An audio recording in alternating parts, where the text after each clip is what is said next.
You know that friend who always cancels plans? The one who's sick again, tired again, maybe next time? Yeah, that friend isn't avoiding you.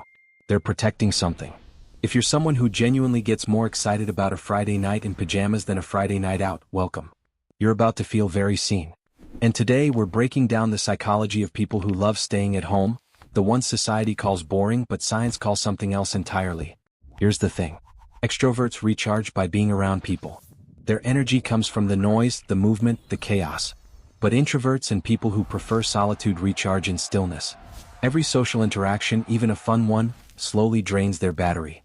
And home is the only charger that actually works. Psychologists call this optimal arousal theory. Some people need more stimulation to feel good. Others need less. It's not laziness or fear. It's just how their nervous system is wired. But there's more going on than just introversion. Some people love staying home because their environment gives them a sense of control they don't get anywhere else.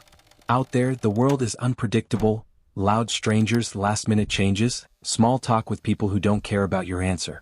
But at home you control the lighting, the noise, the vibe.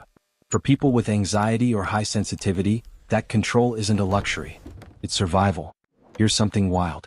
Studies show that people who enjoy solitude tend to be more creative, more introspective, and better at problem solving. Staying home isn't doing nothing. It's where the best ideas are born. Not in a crowded bar, but in a quiet corner with a book or a thought spiral at 2 a.m. And let's be honest, society romanticizes being out there. The influencers, the party pics, the live your best life culture. But what if your best life is a documentary, some soup, and zero obligations? That's not sad. That's self-awareness.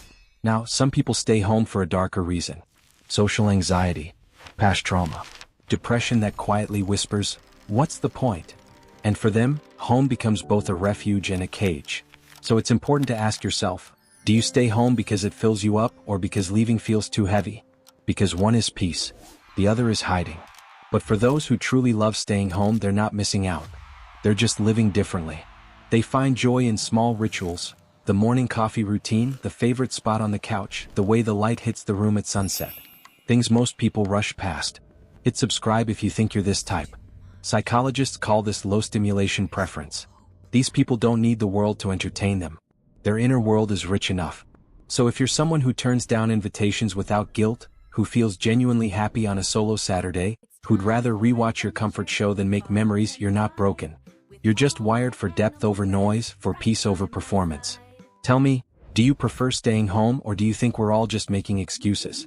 And if you want the psychology that most people never hear about themselves, the next video is going to hit you harder than this one. Click it. You'll understand why.